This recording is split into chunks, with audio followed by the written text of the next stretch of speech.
Hello po. Ayan po si Ate Lome, kapatid ko po 'yan.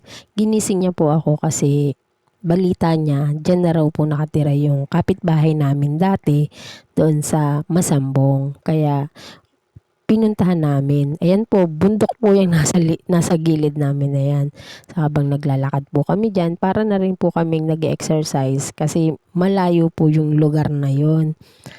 Ikot kami ng ikot kasi hindi nga namin alam kung saan yung address niya.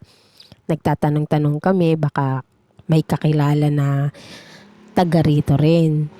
Kaso mo kahit sino yata yung mapagtanungan namin, hindi po namin sila kilala. So nagtanong na lang po kami kung sino ba rito yung bagong lipat. O 'di ba? Ang sarap sa pakiramdam pagka sarili mo na yung bahay, hindi ka na nangungupahan, wala ka ng gaanong isipin na buwan-buwan may babayad ka ng tubig, ilaw, tapos bahay. Kayo ba, naranasan nyo rin bang mangupahan? Kasi kami dati, naranasan namin mangupahan. Maliliit pa yung mga anak namin. Pero hindi rin po kami nagtagal. Kasi isang beses dumalaw yung biyanan ko at nakita niya yung sitwasyon namin. Kaya sumama na lang po kami sa kanila. Pero sa ngayon po, hindi na po kami gaano nag-iisip sa mga bayarin katulad dati na kababayad mo pa lang ng bahay, iisipin mo na naman may babayaran ka na naman na bahay, tubig, ilaw, 'di ba?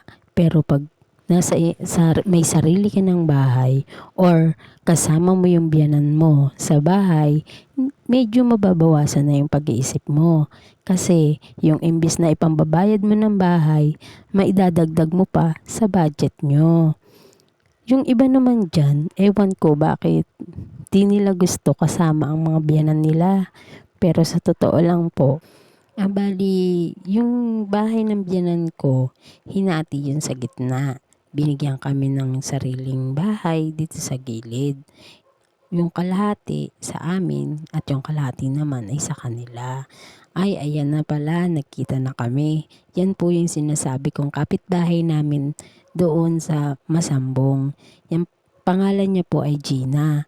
At may bisita rin pala siya, hindi namin alam. Ayan, hanggang dito na lang po ang aking video. Maraming maraming salamat. Bye-bye. Bukas li.